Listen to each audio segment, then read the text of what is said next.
Game Connect.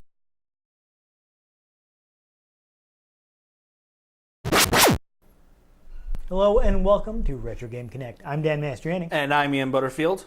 And you know what? Before we get into this episode, I'm feeling a bit thirsty. Let me, There we go. Nuka-Cola. Most refreshing drink in the wastes.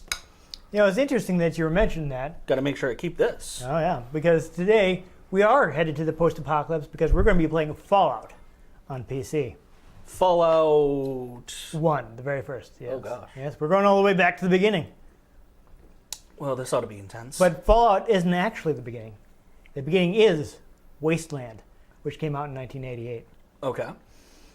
So, we mentioned Interplay before, how it was founded by Brian Fargo in the early 80s, right out of high school. Mm-hmm. And so long as those people watched that episode first. Yes. We mentioned that in our 25th Star Trek 25th Should anniversary my Geiger episode. counter be going off? This might not be the healthiest drink. Should I shuffle away from you here? I mean, it's low level. We should be fine. Yeah, you might not need any night lights for a while, so that'd be useful. Yeah. Got some rat away in my bag. It's fine. But Brian Fargo, you know, he had some success. We mentioned in the previous episode, which was Star Trek 25th anniversary for PC, not the NES episode, that he'd gotten the idea to create a post-apocalyptic RPG. Mm-hmm. And he wanted to team up with people who had worked in the pen and paper RPGs, you know, help them put together systems. All right, so he had enjoyed this game called Mercenary Spies and Private Eyes. And so That is a fantastic name. He got in touch with the publisher. He talked with, one of their top designer, who is Ken St. Andre. He created a game called Tunnels and Trolls. Tunnel Snakes rule. Yeah. Which was basically like a reaction to people who think like that name's kind of similar to Dungeons and Dragons. It was basically a reaction. I wonder if that ended up inspiring the name for the Tunnel Snakes at all, or if it was just a phallic reference. I don't know. All I know is St. Andre had seen Dungeons and Dragons. He's like, this is ridiculously complicated. What if we could simplify this? Yeah, he went the other direction. I mean, the original implementation of Dungeons and Dragons, like before they got to Advanced Dungeons and Dragons and all that stuff, like the original version, it expected you to construct miniatures, and it was super ridiculous. The guy, I came from like hardcore wargaming, so they're like, of course you're gonna use miniatures and build a playfield, and carving this stuff out of styrofoam is half the fun. And I was like, he was like. But he said, "Okay, Effort. yeah, I'd be interested in working on your game, but Mercenary Spies and Private Eyes, that wasn't me. There was a guy called Michael Stackpole. So you gotta call Stackpole and get him involved. I just love that name. It's a great name. Mercenary Spies and Private Eyes. And Stackpole was a little wary at first, because people had called him like, "Hey, you want to work on a game before?" And I'm like, "Okay," and. Like, well, when you're in town, I'm like, I'm not going to be in town. You live 6 hours away from me. Guess you're not very serious. So, he'd never worked with any of these video game producers before. But, Brandon Fargo was like, hey, okay, we're going to fly out and see you. And we can talk about this. And he was like, oh, they're coming to me. These guys may actually be serious. Yeah. Mayhaps. Yeah, so, they ended up getting along really well. They actually pulled in a few more of their friends from the tabletop gaming, which is how we mentioned in the Star Trek 25th anniversary episode. Liz Danforth was involved in that game. That's how she was involved. They brought her in for Wasteland, and they put together this game. The thing about the game is it's very open-ended. It lets you do a lot of stuff. But this is back in the 80s. They only had so much more open-ended than Fallout 4. They only had so much room for text in the game, and also they needed some kind of copy protection. So what they did is they actually had a book, like they refer to it as a paragraph book, which is a trick also that's used in like standalone campaigns for tabletop role-playing games. You'll have the book with all your possible encounters and stuff, and when you're on this point in the map, you open up the book and it tells you what you run into. Right? They did the same thing for Wasteland. So this is also, is part copy protection, because who's going to type up this entire manual? Because, it's not, you can't just, back in the 80s, you couldn't just go to the library and use a copier. That was not a thing. Yeah. So at that point, it was a lot more, it would have been a lot more work for power. So they got to put a lot more flavor text in, while also making it more difficult for people to steal the game. So that was neat. But a fun thing about it is they also used Stackpole decided to use another trick that they often used in standalone RPG campaigns, which was putting in red herring entries, so people wouldn't just read the book. So he created this entire storyline about a Martian invasion that never actually happens. And then we got Mothership Zeta and Fallout 3. But I was like reading an interview with him. He's like, still this day, people will come up to me and like, man, I could never find that Martian base. He'll just smile. It's like, yeah, it's because it wasn't in the game. Well, and it is funny that they had that, and then it later became a thing. Fallout 3, there was, as you were walking along, if you walked along one set of power lines, you would get a radio transmission, and it would be this weird scramble thing, and the closer you got, the stronger it got. You would find a crashed alien ship. Yeah. That's and actually, I think even in Fallout 1 and 2, you can find crashed alien ships and you get the alien ray gun. Yeah.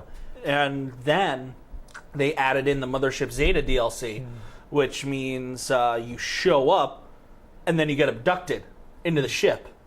And it has one of my favorite references that if you're a Star Wars fan and you're like a fan, you get it.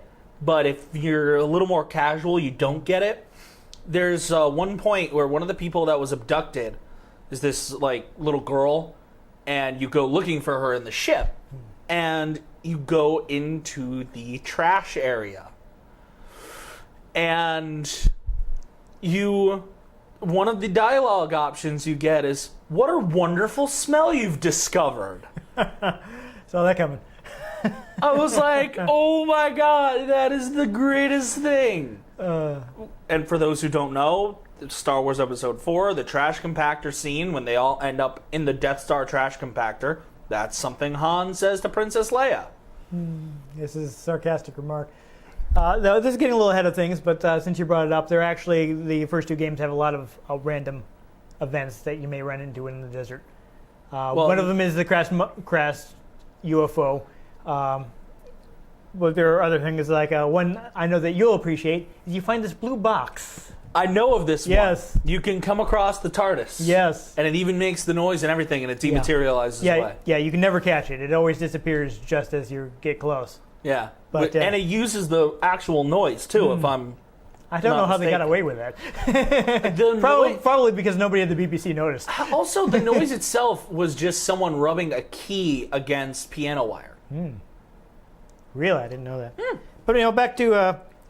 we do have to finish talking about Wasteland. Wasteland was published by EA. This is Challenge everything. Yeah, so this is the early days of EA. I think this was when they were still trying to present the video game creators like rock stars. So they would have photo shoots with the people who made the game, and they actually had a bunch of members of the team dress up like Mad Max extras. Because, of course, there's a heavy Mad Max influence in the Fallout universe. And go out in the desert, and then they had a photo shoot, and they shot pictures of them, just looking like post-apocalyptic survivors. In fact, I think there's so much of a reference that Codsworth actually has a selection of names he can say in Fallout 4. It's a butler robot. Right. And I think Furiosa might actually be one of the names he can say. Nice.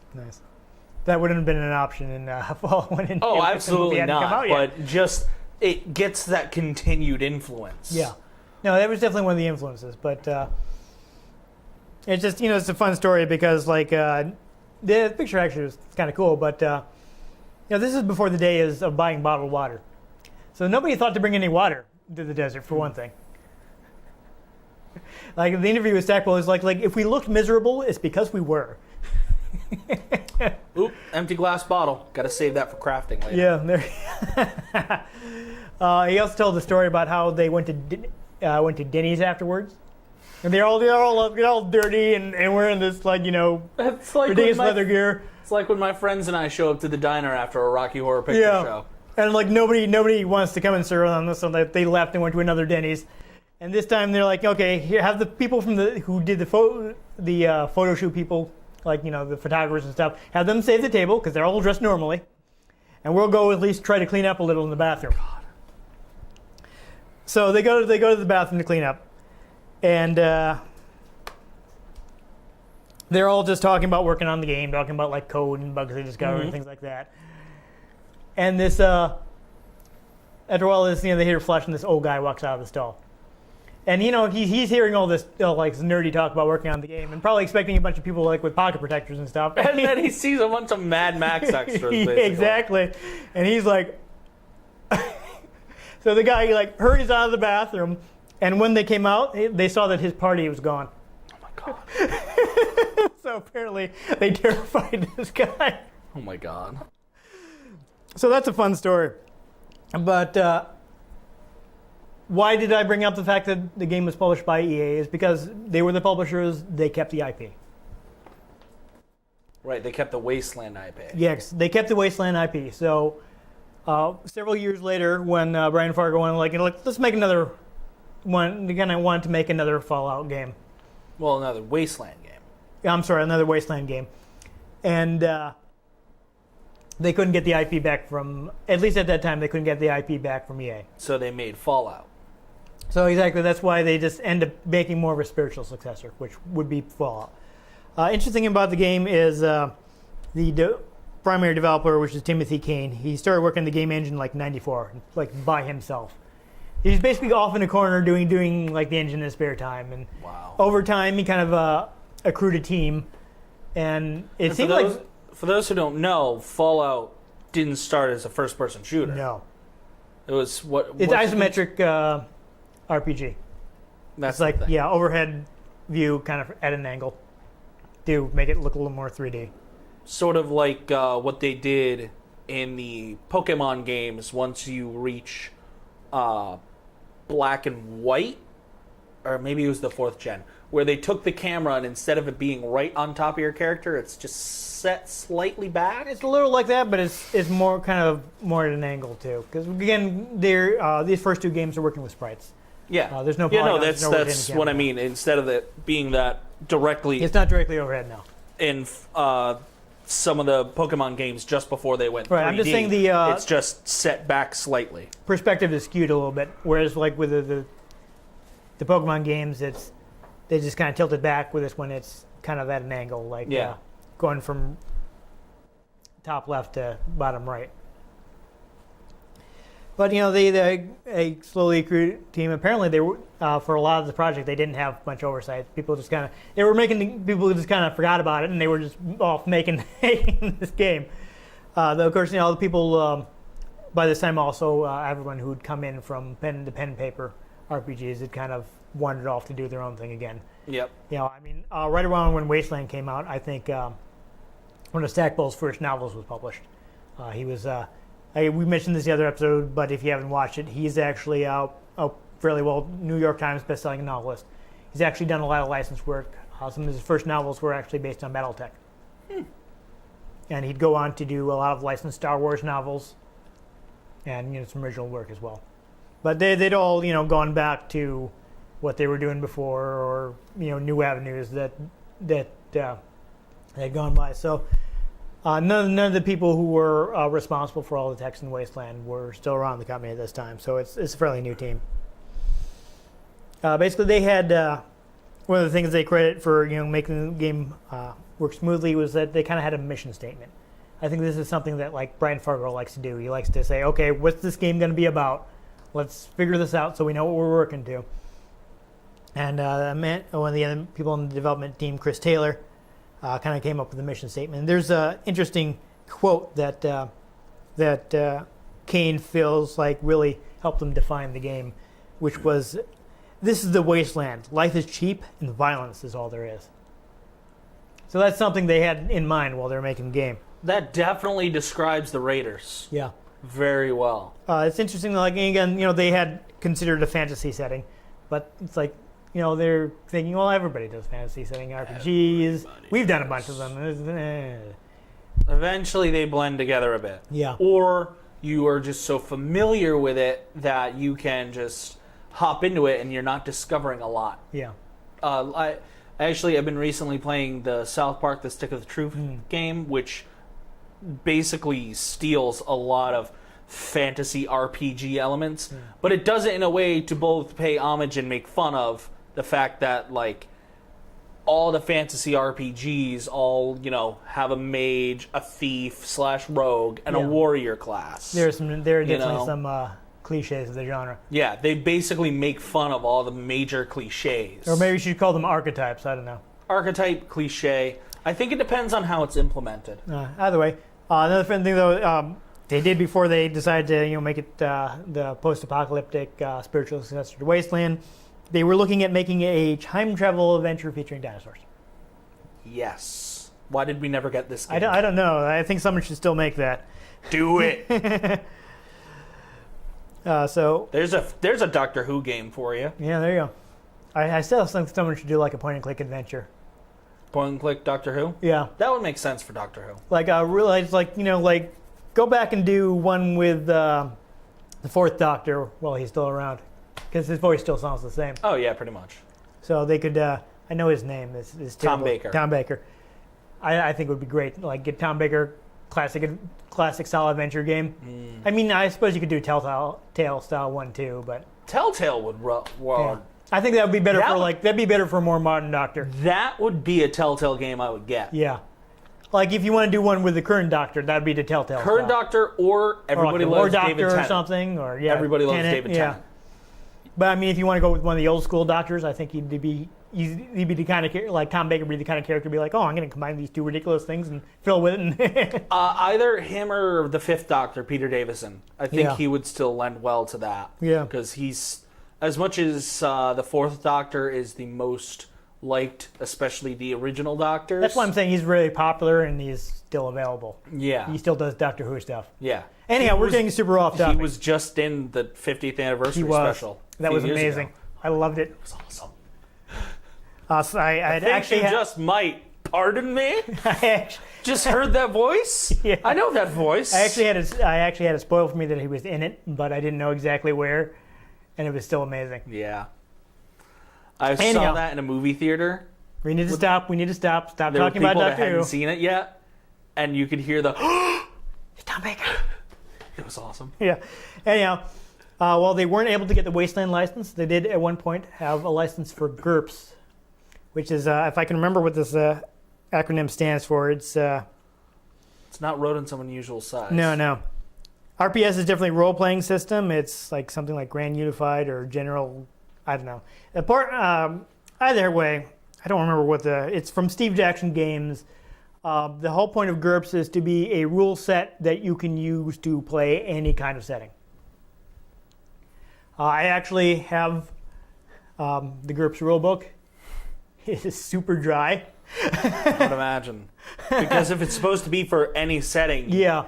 you have to make it as dry as possible. That's why a lot of people don't like GURPS, because it tries to be everything and you end up with this like super non-specific thing with lots of fiddly little rules. Like, I honestly, I don't want to sit here and bash GURPS, but I could not imagine myself ever playing a session of GURPS, because oh my god. And so started the obsession with acronyms. Yeah.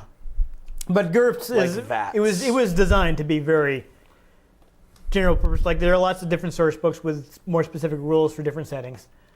So it was going to be like a GURPS post-apocalyptic game. Right? So they had this license, and they were going to make it for a long time. It was going to be a GURPS Fallout. At one point they were calling it Vault 13 as well, because that's the vault you come out of in this game. And we'll get into what vaults are later. Yeah, For those who don't know. Here's the thing is, they had been from the start thinking like, oh, this is going to be a very violent game. Lots of, And yet it's so silly. yeah, you can do lots of things a lot of dark things. It's very like we're not going to restrict people what they can do. We're just going to provide consequences. I don't know if Like in the original Fallout, you can kill children. Yeah, they eventually took that out. Yeah, you can kill children, but if you do, people will understandably be quite upset with you. Yes. They will say bounty hunters on you. Really? So you will have a team of bounty hunters chasing you. Man, I wish I could do that in Fallout 4. Mm-hmm. Yeah, because I would love to just be walking around and then suddenly... basically, like you can be evil if you're willing to face the consequences. That'd be fun. Yeah, so that's they wanted to, instead of saying, well, you can't do that because it's bad, be like, you can do that, and this is what's going to happen. people are not going to be happy with you, and you're going to have to face the consequences. I know in later games, I don't know exactly when it was implemented, but there's a perk you can get called Cannibal. And you can eat human flesh. Yeah.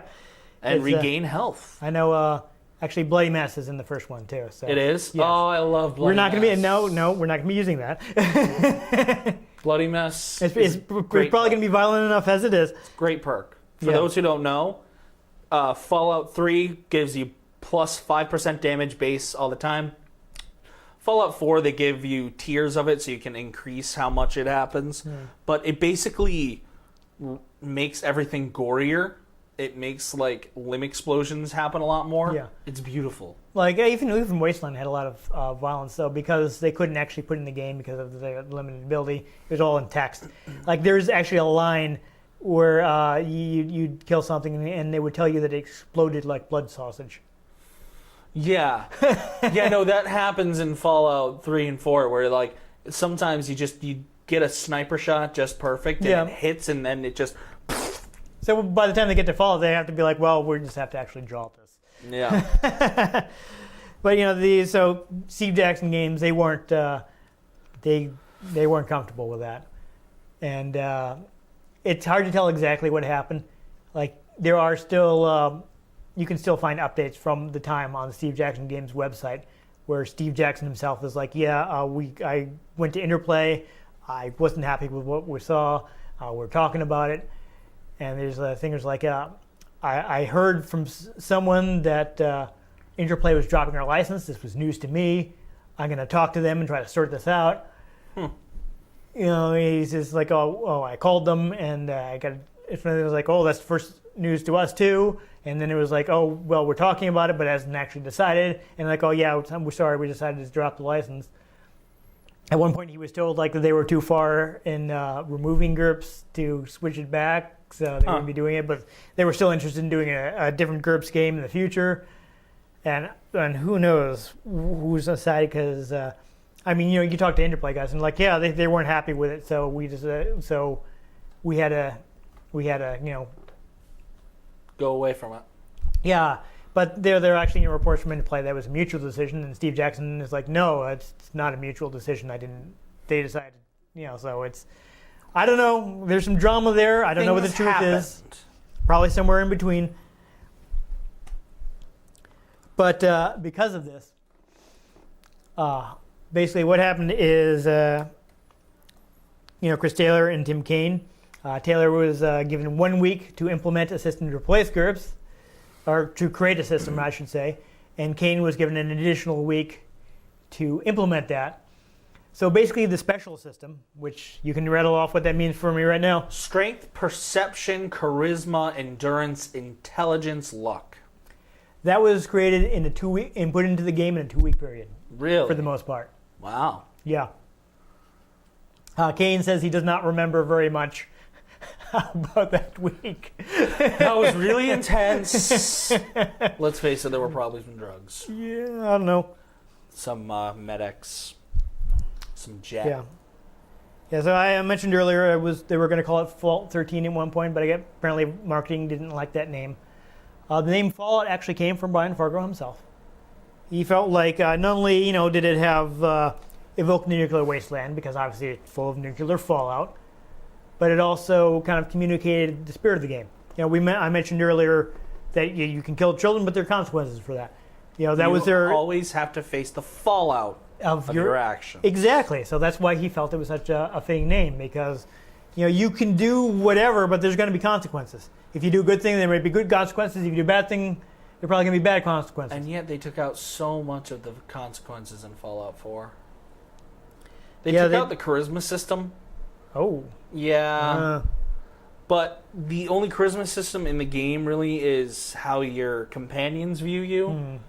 But that's only what they see you do. I can kind of understand then why a lot of old school Fallout fans were not happy. Yeah, especially since you'd get specialized perks, whether you were more This is a bit of a spoiler. light side, dark side.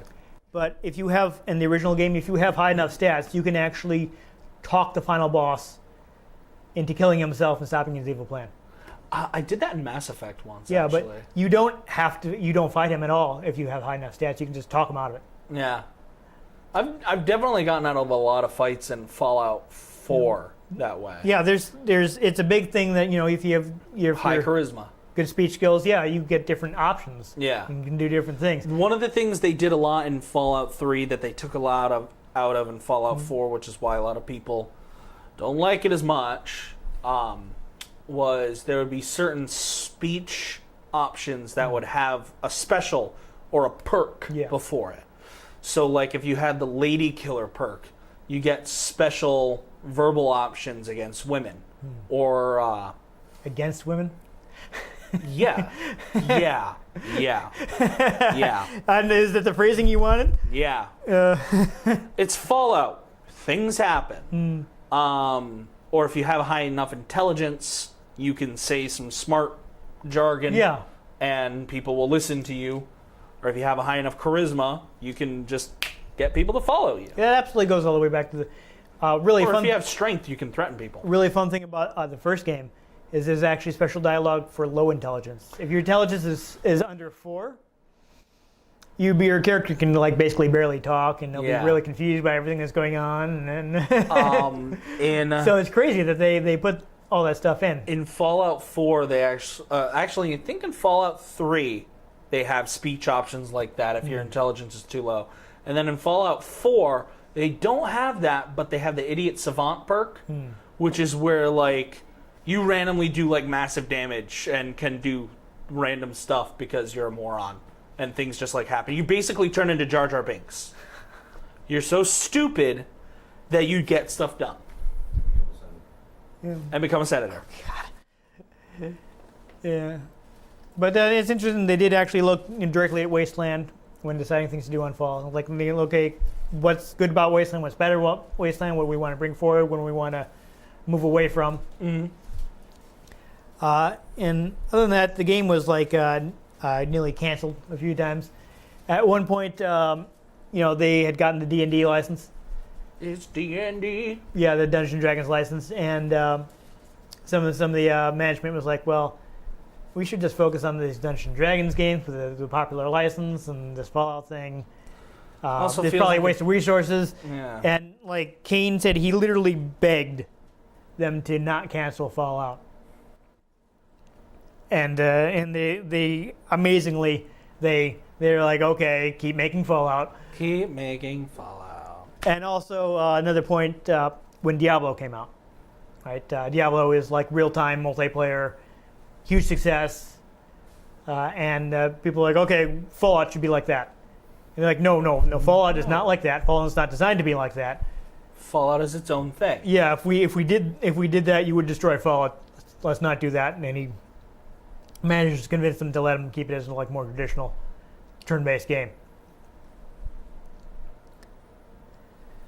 So it had a few crisis points. Yeah. And last thing is just discuss the references, the influences a bit. We've already mentioned Mad Max. That one's super. Of course. You mentioned the vaults earlier. The game features, game franchise, I should say, features basically underground bunkers where people went to survive the final nuclear war. Except you would come to find out that a lot of them were actually science experiments too, which ended up going really badly sometimes. Yeah. And involved lots of clones of a guy named Gary, and they would all kill people. Well, that's all later. But, yeah. What is it? Gary. The idea of the underground vault was actually from the film version of A Boy and His Dog. And there's a lot of influence from that too. Yeah. Dog meat Yeah. is a direct influence. Yeah, that's also influenced by Mad Max 2, where he had a dog. Yeah. There's one of the posters for Fallout 3 is just like Road Warrior. I've never actually seen the movie. I have read the original Harlan Ellison story. I don't know how different they are, but I do know like the basic plot. There is they're luring this boy from the surface down to the vault because they're worried about genetic diversity and they're trying to get. But I don't want to talk about. This is a family show, so I don't really want to talk about a boy and his dog too much because there are a lot of things that are not family friendly in that story. Yeah, we're gonna move on. We're to the move nuclear on. war. Yeah. That's family friendly. The last thing is I did want to mention the style of the game. You know, it's set in a future where culture didn't really progress past the 50s. Yep. And technology. Yeah, technology. The transistor exactly, was never invented. So all the technology, while it's like super futuristic-y, it also has that 50s view where this is the personal wrist-mounted computer. Yes, it's all very based on what people thought the future was going to be like in the 50s. And a lot of the visual inspiration was actually from Forbidden Planet, which, of course, classic 50s sci-fi film starring Leslie Nielsen when you're still a serious actor. Mentioned in the Rocky Horror Picture Show in the opening song. But Kane himself actually said like he wanted the robots to look like Robbie the Robot, not the Terminator. Protectrons. Yes, exactly. So that was a very direct influence. Yep. So that's where a lot of the style came from. That. Yeah. Other than that, I did learn that the budget was around $3 million. So. Yeah. That's one of the beautiful things I always enjoyed about Fallout was the style of it is so upbeat. At the same time, it's also very down and dirty and dark and spooky. You know? Oh, yeah, and they got a lot of the classic music. Actually, I forgot to mention. Now, Fallout 3, the opening, what's that? I'm not sure what the song's name is. Like, I don't want to set the world on fire. Yes, that song. They actually wanted to use that as the theme for the original Fallout, but they couldn't get the rights at the time. And then eventually it would be in the biggest trailer for it. Yeah. So they actually used a different song from the same band. Ink Spots. Yes, the Ink Spots. I have their stuff on my iPod because there you go. Fallout. Yeah. Yeah, but so that's interesting is that they actually, when Bethesda took over the series, they actually went back and, I mean, I don't know if it was the licensors had changed their mind in the intervening time, if Bethesda just had more money to throw at them. Who knows? Who knows? Yeah, I mean, that's apparently how they managed to get to buy the license. I think, was it Obsidian wanted the Fallout license when Interplay was selling it. But, Bethesda just... And then they ended up Bethesda had more money. Yeah, and then they ended up making Fallout New Vegas. They did, but, they wanted to own it. Yeah. But, it didn't work out. But, I mean, that's one of the fun things about it is since the music is all 50s, especially, you get these upbeat songs while you're wandering the wastelands, fighting deathclaws and ghouls and shooting mini nukes. Having these horrific bloody adventures. Yes. Well, crawl out through the fallout, baby, to my loving arms. It's beautiful. All right. Speaking of beautiful, I think we should take a look at it. Yes. All right. Let's hurry up and play some Fallout. Yeah, see, right here, you got that. They actually designed their own custom Interplay logo for the game to kind of increase the whole immersion. Beautiful. Like, they were talking about how the packaging was... Just a little bit. Yeah, well, people still have to be able to see. Brian Fargo presents. Actually, as long as you can see, it's all mouse control. Oh, okay. Yeah. So. Fallout. Oh, Fallout 3 actually has a really similar opening with the Fallout on the side like that. No, they're definitely harkening. I'm sure they're definitely harkening back to. Of course. I believe there's some narration right now that we can't actually hear because we had to turn the volume down. I like that the numbers are Klondike. Yeah, but I was talking about Galaxy News Radio. They were actually even everything down to the packaging, the manual was written in such a way as it is like a guide for people in the wasteland. Yeah. They did that in Fallout 3 too. You got the Wasteland Survival Guide. Yeah. I was just appreciating that, we start out with someone on their knees being shot in the back of their head. Yeah, and the guy's waving because, he's an enemy combatant, so it's fine. Except it was the annexing of Canada. Yeah. I like that you get the Radiation King. Yeah, Corvega. Oh yeah. Only $200,000 because the economy would have been tanked. Oh yeah. And we get this zoom out to see that everything's been destroyed. Yep. Got our Mr. Handy. Oh yeah. And again, those who know Fallout 3, we have a very similar intro in Fallout 3. Yeah, so I'm not sure when Ron Perlman came in, because again we had to turn the volume down real low so our microphones wouldn't pick it up. But Ron Perlman has been narrating the series since the first one. Absolutely. I didn't mention there are actually a lot of very famous actors in this. Clancy Brown is in it. Yep. Tress MacNeillan is in it, who's on The Simpsons. Brad Garrett, who was on Everybody Loves Raymond. Trying to think here. I got a whole list. I'm going to pull it up here. I wrote down the credits for the game, so I'm going to pull it up, and maybe they're going to be on screen here. I think we're getting some backstory on the war here. Yeah. But a lot of well-known actors, like Richard Dean Anderson, who was famous as MacGyver in the 80s, and was also a lead character on Stargate SG-1. I think his character's name was Jack. He was basically like the team leader at the beginning of the show. But he's in it. Jim Cummings is in it. Keith David, very well-known voice actor. Very well known for playing Keith David in Saints Row 4. Yes, absolutely. CCH Pounder, who I know I've heard of him, but I forget what he's. Tony Shalhoub is in it. Monk himself. Monk is in the game, yes. Chris Emmer, I know, has done a lot of voice work. Kat Susi, the same. And speaking of people who've done a lot of voice work, Frank Welker is in this game. Megatron, the man himself. Megatron himself, but he's also like he's Fred on Scooby-Doo. That's true. Yeah, so just like how the guy who voices Mario is also Parthenax in Skyrim. Yeah, these people have range. Yep, I mean that's what they do for a living. So they've been in. I know that Liam Neeson plays your dad in the third one. Do you know that? Yes. I think I remember that now. So go ahead and start a new game. I believe we just watched the intro. I don't know if you can click on that. I think you have to click on the button.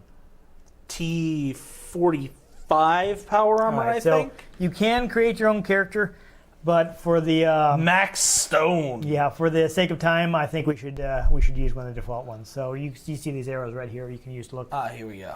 Take a look. See who you like. Natalia. Okay, so there's our special stats. Okay. I like this. Her only difficulty as a young child was understanding personal property laws. Natalia Romanowska.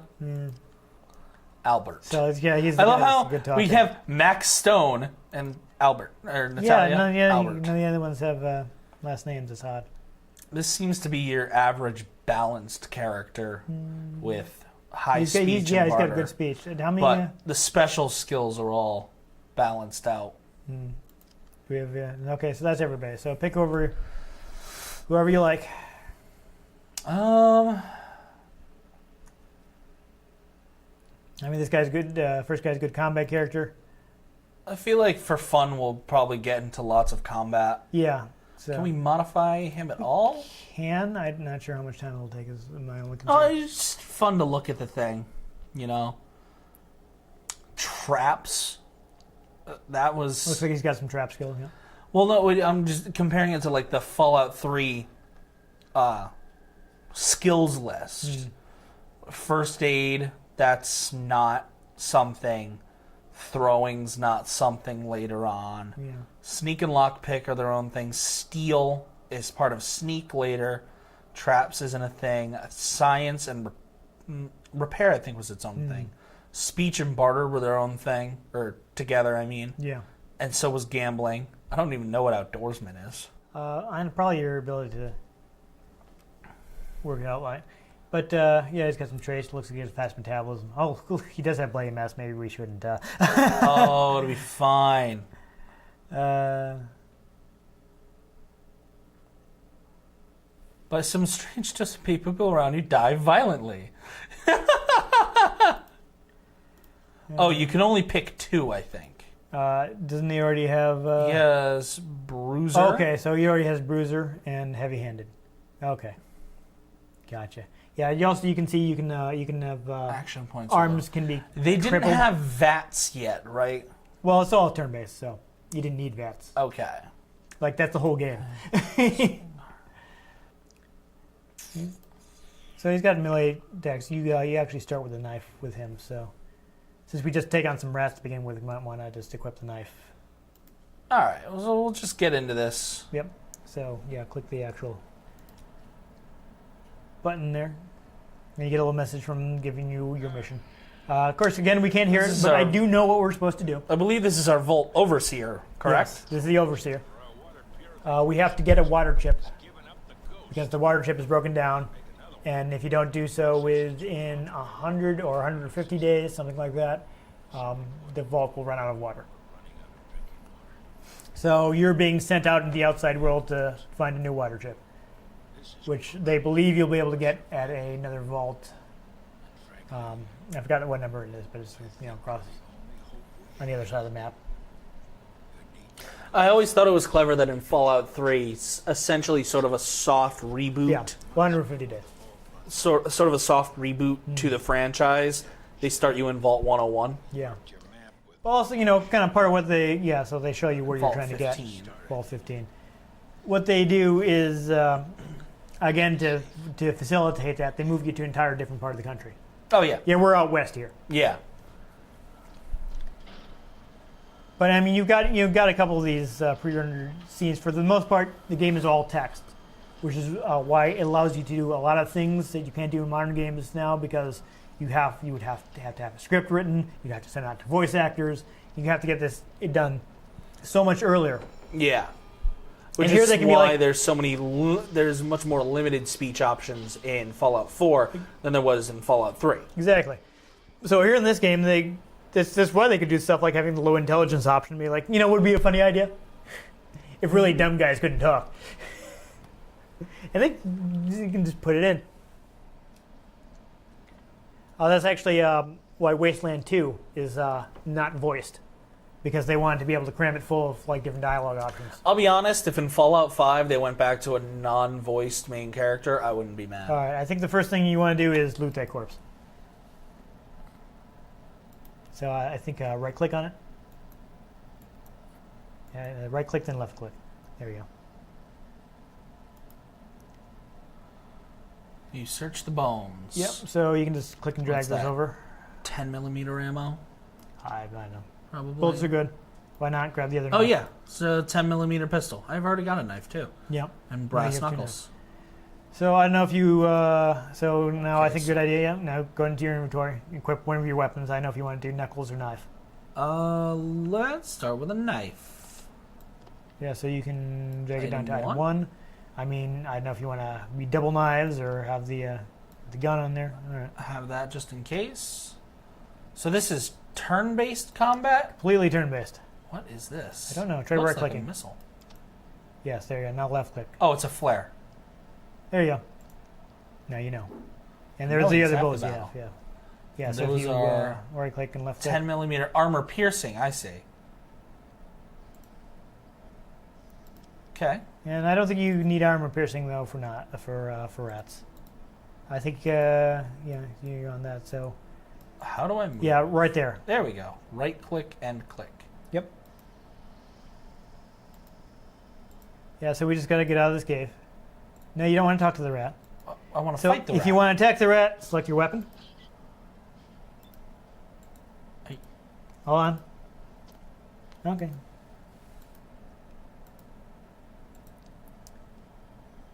Is it still alive? Okay, Okay, rat. rat was No, there. you killed it. I want to loot it. I don't imagine it has anything. It's a You would be surprised. At least. I think Fallout I've played. you were still in combat mode. That's why you couldn't loot it yet. You might be able to now. Oh, you got another rat to fight though.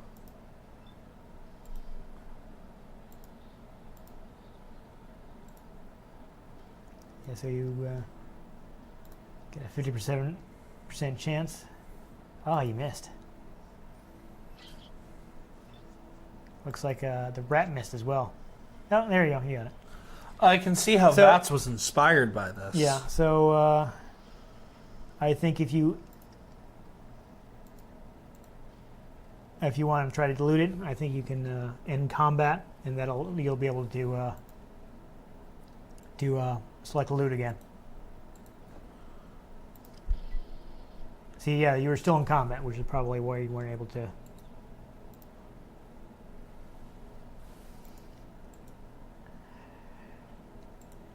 Now it looks like you can actually change the way you're facing too, which is probably like a defensive thing. I don't know how to... Okay. Okay, we're just going to keep going. Yeah, whatever. There's rats. We're going to fight the rat. Wink. All right, so don't move. End combat. Now right-click on the rat. Now left-click. There you go. There you go. And it doesn't have anything. Stupid rat. And now we know. Yeah.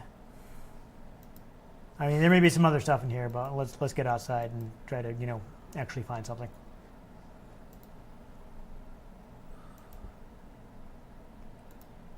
I don't know if we have like a map to this place that we can check. Oh. I selected the Kniff. I think it was still processing the rat's turn.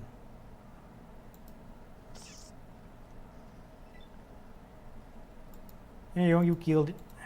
Alright, so you gotta move a little before you can hit it. How make move?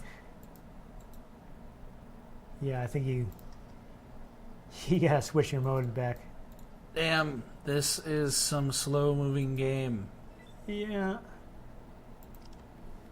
Oh, we do have a map. Yeah. Oh, look at that. The interface on the Pip-Boy 3000 looks just like that. Yeah. Ooh. Ooh, ooh. Ooh. I'm not sure what that does. You got a scanner too. I don't know what. Oh, it's an upgrade that you don't have. Okay. So, do I have a Pip-Boy 3000 down? I think it's actually an earlier model. Oh, careful. See the timer? That means it's processing the rat's turn. That's why you can't move. So you gotta. Now you want to I don't. swish your knife. Here we go. Stab the rat. 1 point. One boy. point. Well, they're not hitting you very much.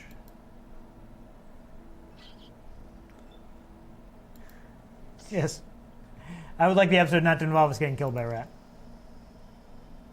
Oh, yeah. Okay. So you got action points to determine what you can do in a turn. So it's out of range. So yeah, you gotta switch to that. And I'll just walk. there you go. If the rat comes to you, then you'll have to kill it. Oh. Hit you a couple times. Fight me. Yeah, there you go. You wrecked it. Gonna wreck it.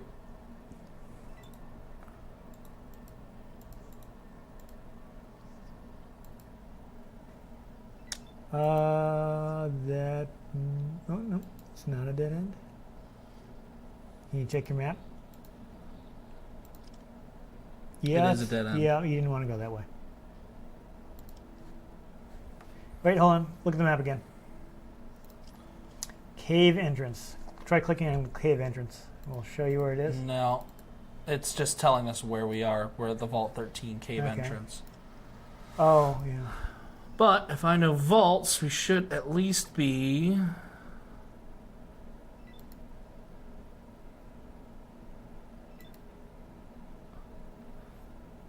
Where should be Oh. the back of the cave?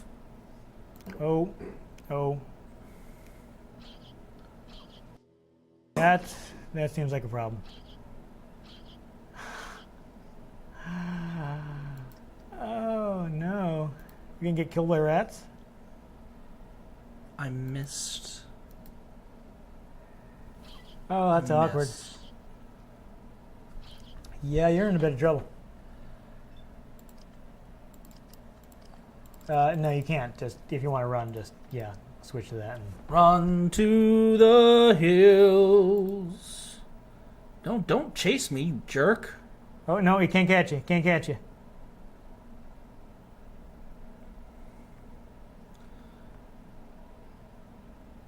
I don't think you have any health items. I have some stim packs. Okay. All right.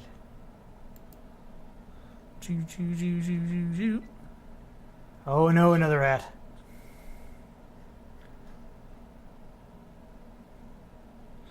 Why do so many RPGs have rats? I don't know. At least in later Fallout games, we'd get mole rats. All right, so here's a I dead know. guy. So where are we going? Going back to the other side of the... Going back this way. That way, I think. Because the vaults were generally in the back of the All right, caves. so well, yeah, if you want to go, they're awful interested in you. At least you seem to have a better movement range than the rats do.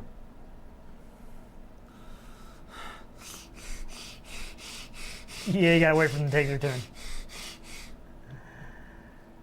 Oh lordy. All right, so yeah, I think that's your way out. It's just gotta get past the rats.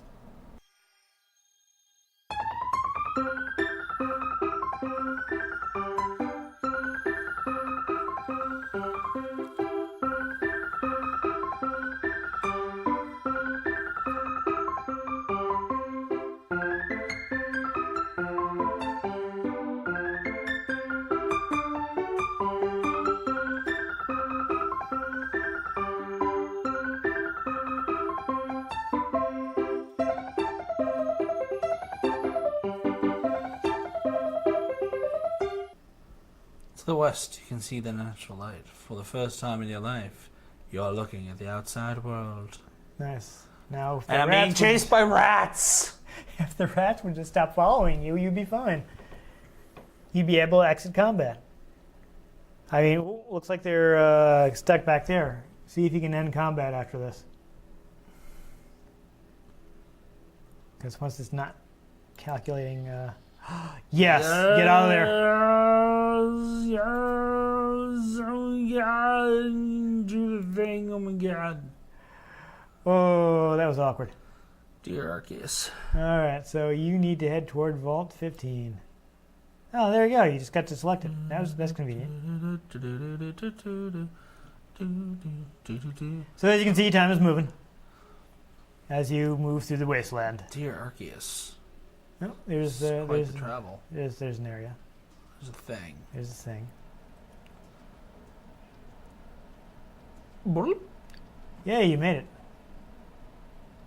Click on it, I guess. Here it is.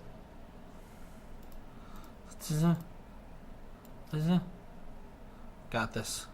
All right. So I'm guessing it's under that. It's in the shack. It's in the shack. It's in the Shake Shack. Oh, good. I recovered my hit points as well. Oh, that's good. This is an old shack. It's barely standing, and it seems to have been looted long ago. Yeah. So you have to right-click to search. You see, ladder. Yeah, just I don't know. All right, so let's you see cave wall. yes, let's try not to anger a bunch of rats. Especially if they're of unusual size. Yeah, God, gosh darn it. it just don't waste your gun. Just stab it.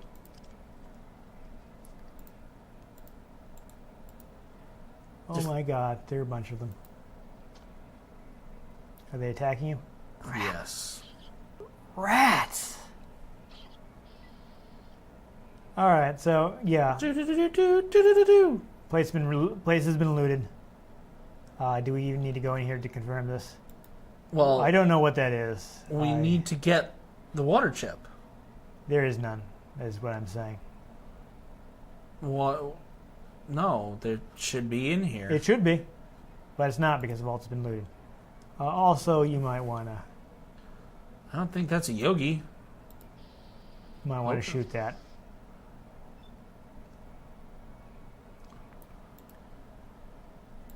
I All can't. right, giving us. Well, you have to click on your knife first. Lesser mole. Oh, it's a mole rat. Oh, It's okay. just big. Yeah. Oh, wow. Yeah, that's why I suggested you shoot it. I think I killed it. Yep, 9 hit points with your gun. Combat. So there are a bunch of rats in here. So spoilers: the place has been looted. There's no water chip. So let's just leave and go to town. where? The town we passed on the way here. Is there nothing in here we can use? I don't think so. Well, there are lots of rats you can fight, so that's why. I mean, no, obviously, if we're just playing the game, I would say yes. Let's look through the vault. But considering how things have been going, let's leave before we have to fight a bunch more rats. You know what I mean? Okay. Ah, it's the Pip-Boy 2000. Yes, it's an older one. It's an older model, but it checks out.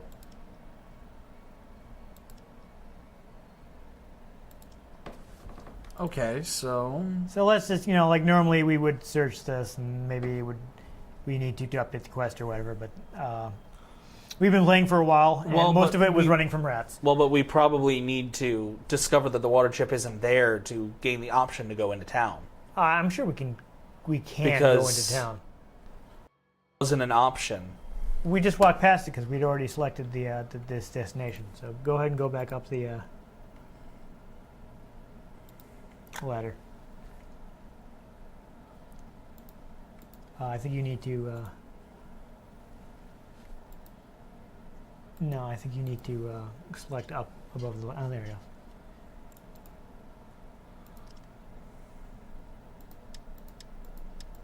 I don't know what that's showing you.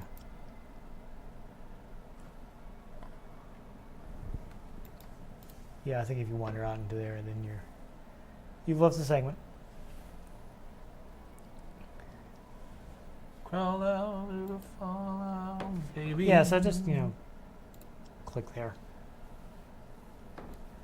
Uh-oh. And I got a lightning bolt. Oh,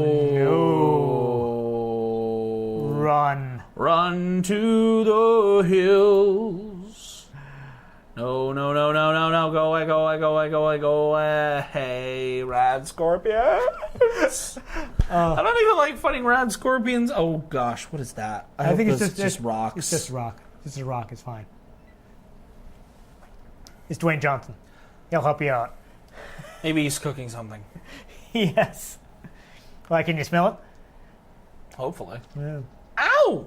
Oh, you've been poisoned. You joy? Wonderful. Why would they throw rad scorpions at you right away? I don't know. That's so mean. Because old school RPGs are hard. Quick, just head right for the exit area.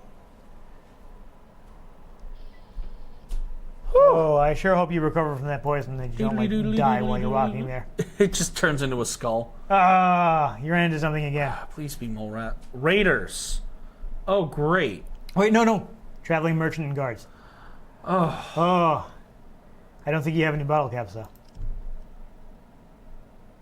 I could probably sell some of the armor-piercing ammo. You can do up and down to look at your full... okay. Until week 13. Yeah, talk to somebody. No, if you right-click, you get the... see, a little speech thing comes up. I don't know why it's like that. Hello, my name's Duck. I'm headed to the Shady Sands to do some trading. Perhaps I can interest you in some goods. Let me show you. Yeah. Mute fruit? I don't know. That's in dollars. Oh, so the bottle caps was later. Interesting. So they got some interesting stuff. I don't know if you actually need it. Can I actually 10mm. see 10mm armor piercing? Fruit. JHP. I don't even know what that is. I'm not sure. Full metal jacket. Stim pack. Iguana on a stick. There you go. Bottle caps. Bottle caps. So you buy bottle caps. All right, so you would have to trade something. I don't think unless you have that extra knife. You want to sell the knife? You can sell your armor piercing ammo.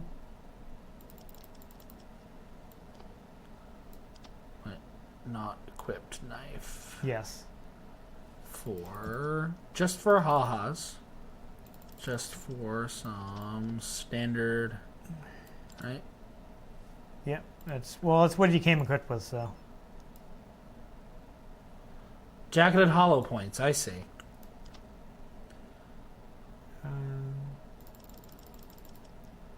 All. All. No. 2 what? There we go.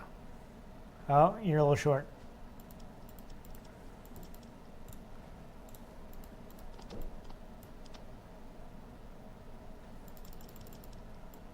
Let's try switch it to 1, because I think that's groups. Yeah, see now it's only 83. So you could buy something else. Offer. So it is a good trade because he made.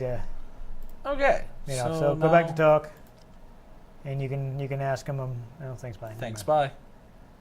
All right, whatever. I don't think he actually really came out on that trade, but. Well, I got some more standard 10mm ammo. Yeah. All right, so let's see if we can actually get into town. Welcome to Shady Sands, stranger. Please holster that weapon while you're here. I'm not sure how. No. End the combat. Yeah. Hold on. No, don't click on yourself. You're gonna walk into town and cause trouble. Maybe no. Put it back in your inventory. There we go. Is that a pig? It's a doge. Yes, but you can apparently talk to the dog. We're gonna talk to the doge. Yes, let's.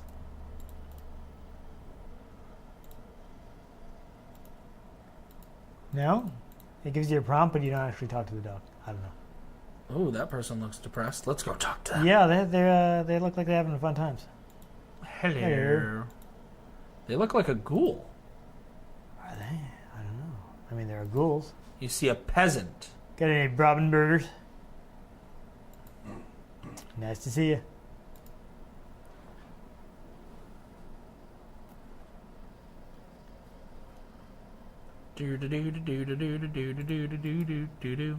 Welcome, stranger. We don't see your kind often. Thanks, bye. Not so fast. This is a small community. We don't see strangers often, and we don't really need them if they... we don't really need them if you get my meaning. If you don't have a good reason to be here, you'd better just keep moving. Hey, I ain't gonna hurt anybody. I wasn't saying that you was gonna. You'd just better leave us alone. I'll try not to make any trouble. Okay, so I would not. Yeah, let's just walk out of here because none of these guys look friendly. These guys look like they're holding weapons and such. So let's fight them. No, Now. it'll take a while.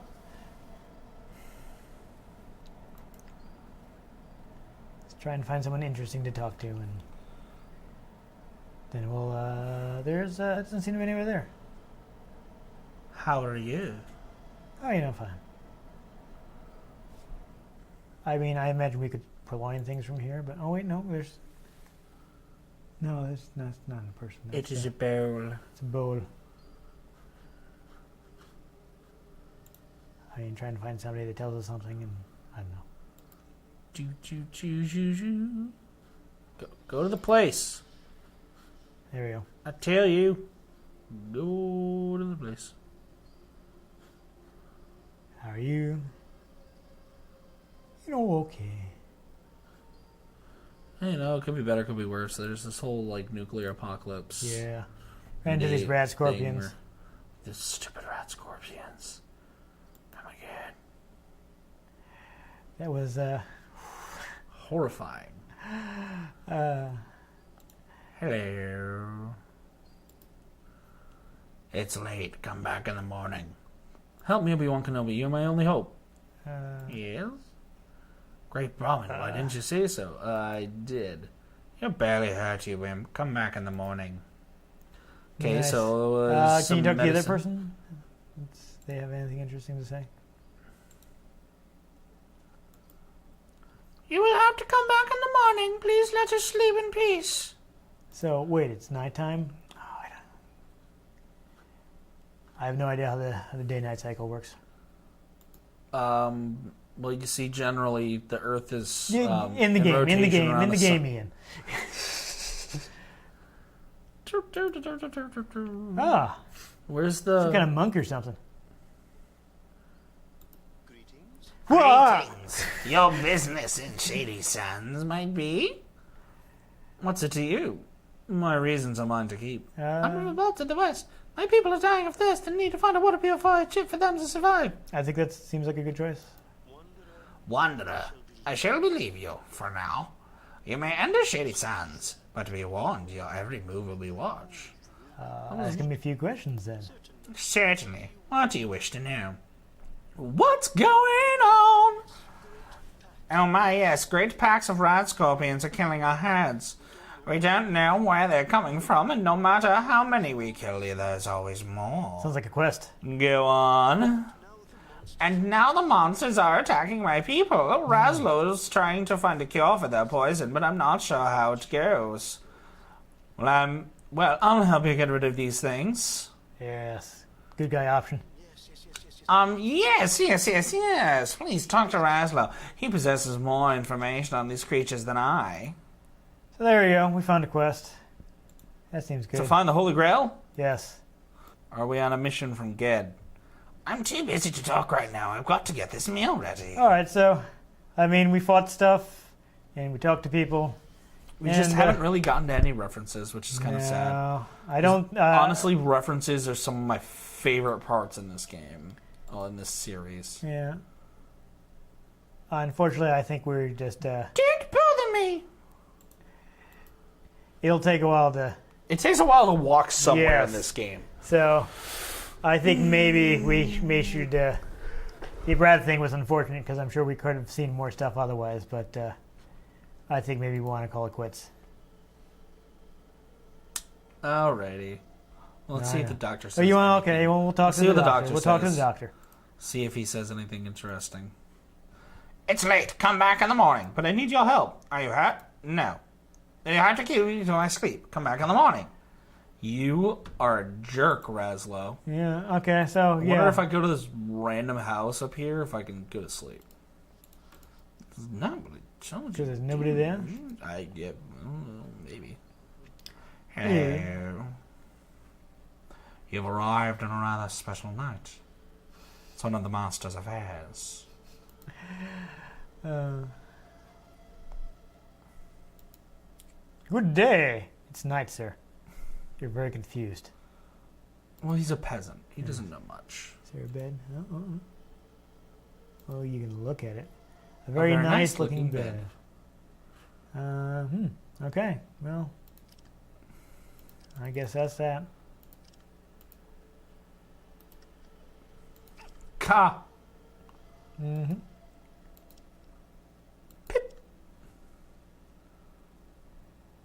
I got nothing. Yeah. But if I click this, You can rest. Okay. So you can rest until morning. Oh man! Alrighty. What? You rested Oh, until dear. morning again. Well, it's been quite the travel. I need a nap. You need a double nap. All right, Raslo. I've been poisoned. Wow. This guy's difficult to talk to. No.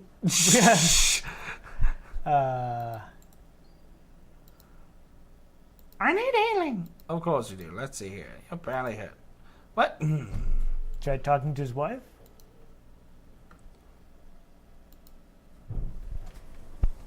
Okay, I think it's time to give up.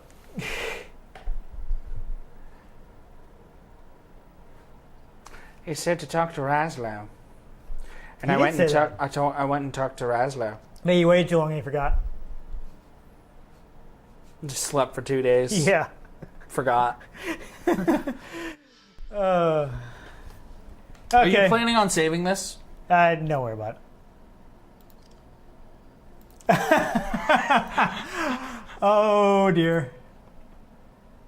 We're just gonna cause some trouble then, are we? Yep. You should have been more helpful, Razlo. You missed!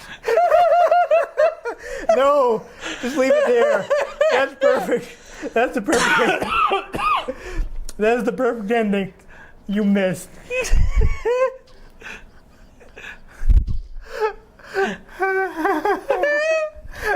Oh, the dog's coming in to help. Oh my god! And no, is why she's calling you a mutant freak. Oh, they're beating you up. It's fantastic. So that game was terribly slow. A little bit slow paced. A little slow pace. I mean, I can kind of see why they switch genres because that's doesn't sell quite as well nowadays. They want it to be more mainstream. Especially since walking in combat takes action points. Yeah, I mean that's how they keep you from just wandering around the battlefield and doing whatever. I mean they have to give somebody else another turn at some point. Well, yeah, but if you want to run away, you can't just run away. Yeah, it makes it a little harder to run away. But I mean, again, everything else has to move at some point. I don't want to say it's bad. It's just we didn't really have time to play it. Yeah, unfortunately, we aggroed far too many rats, and that did not work out in our favor. I mean, but we got to see a little bit of the conversation system. Yep. You get to see the combat. We got plenty of combat. that you can definitely see how it inspired VATS later on. Yeah, that was kind of harkening back to the classic. Because when you put your cursor over it, it gives you a percentage hit chance. Exactly. I mean, you may be able to target different areas, but I'm not sure how. It's been a while since I did read the manual when I first bought it, but it's been a while. I didn't end up playing it too much. I got killed by rat scorpions. I was like, Rat scorpion. Yeah, it's like, oh. Why I had no chance. Why they would throw such a high-level creature at you like that, I don't know, but... Yeah. I didn't realize that I needed to just run. Rat But scorpions are no fun. Especially albino red scorpions. Yeah. So actually, I'm not sure. I wonder how you're supposed to do that quest, because you're at the beginning of the game, you're in no position to fight rat scorpions. Find some T-45 power armor, maybe? Yeah. Well, I mean, I'm pretty sure it's in there. You do meet the Brotherhood of Steel, and you can join up with them. There's less weapons. There's a power fist for people who use unarmed combat. Like Power fist, great. When the designers was looking at it, like even with maxed out unarmed and like all the best perks, they saw that the characters weren't doing enough damage at the end of the game. Sure. So they're like, hey, how about we introduce some weapons for unarmed characters, like stuff that enhance your unarmed. Brass knuckles, power fist. Knuckles, power fist. Yeah, so they added that stuff in. I mean, I can see how people can get lost in it because there's tons of stuff to do. And you also move really slowly.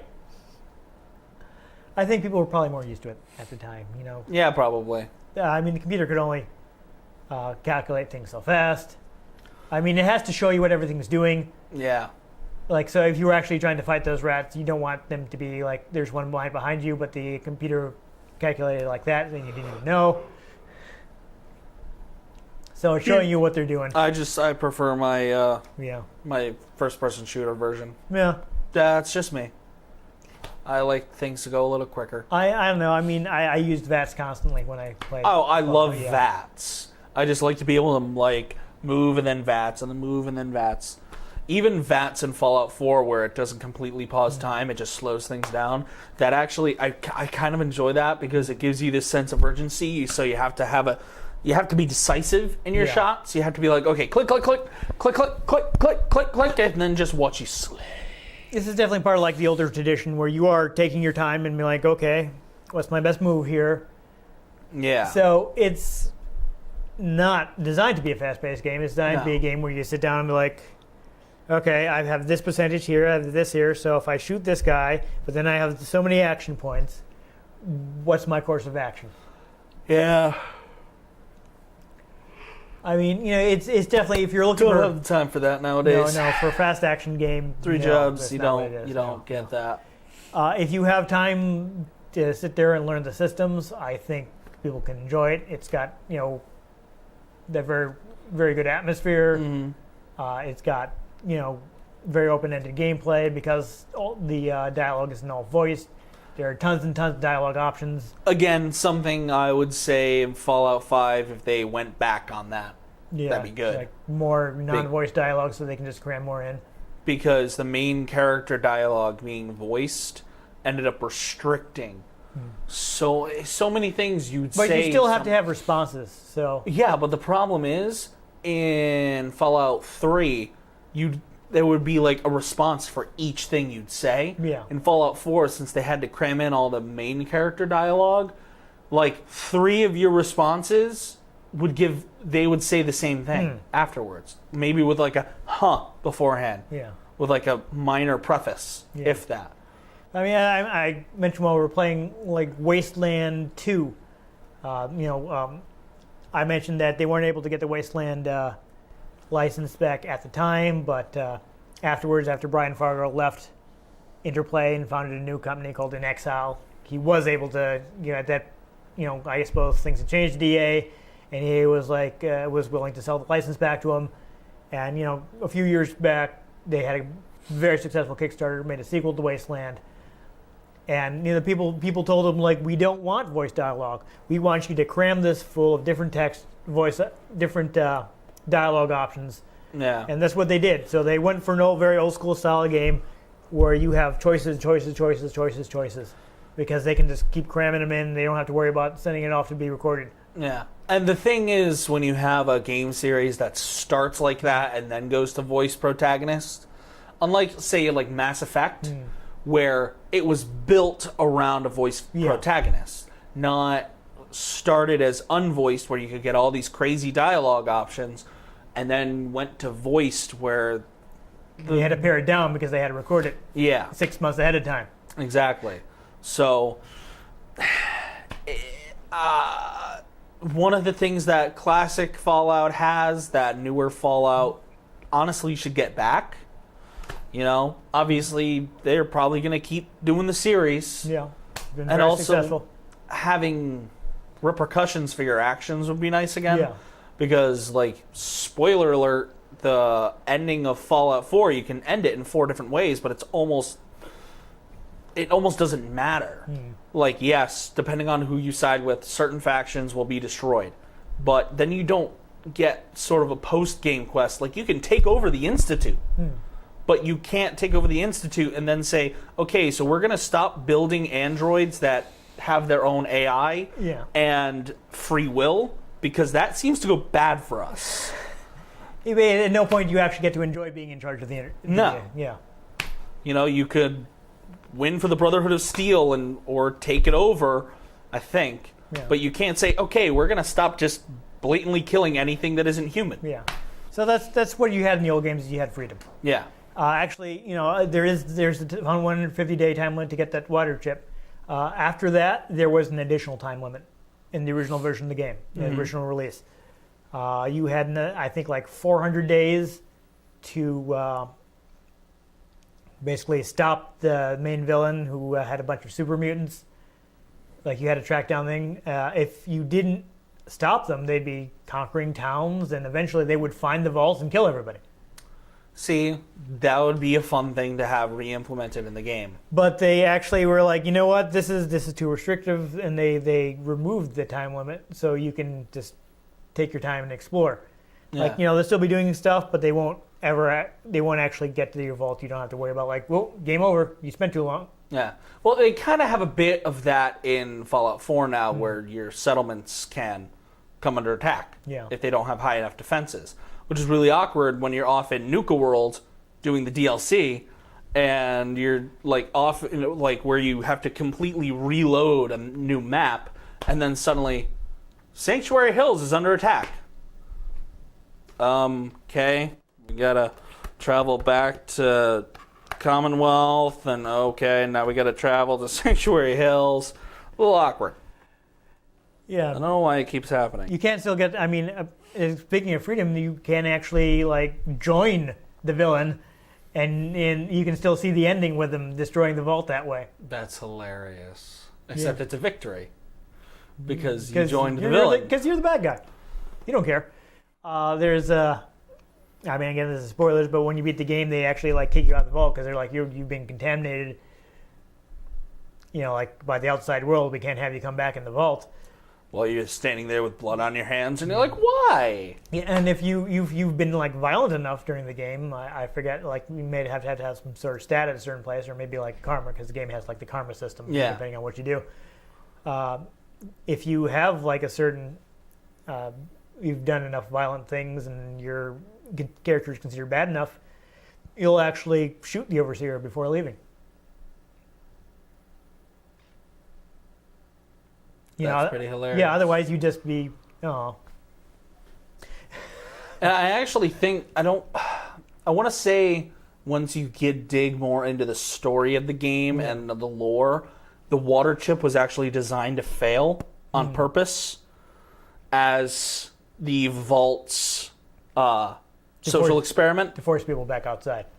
Yeah, to force someone to go out and find a new water chip to actually like make them open the vault. Yeah. I think that was part of that particular vault's social experiment. Yeah, so I mean, you know, where they tell you to find the vault, that place has already been ransacked, so you can't find the water chip there. You have to start talking to people and find a water chip somewhere else. Yeah. I mean, I think we probably didn't take the thing on the quest because we were in a hurry and didn't want to fight 8 more rats. You probably had to search around the vault, Yeah. and it would say, "Oh, the chip's not here. Well, we have to find it somewhere else." Yeah, which probably would have opened some different dialogue in the town. Yeah. We wanted to at least see the town, and we'd been going for a while. Stupid rats. That's why we don't usually play RPGs, but I don't know. I guess out of bloody-mindedness, we just keep hoping that we can actually show off one of these days. Well, it's also Fallout. Yeah, it's Fallout. We're still getting... How long were you playing Fallout for?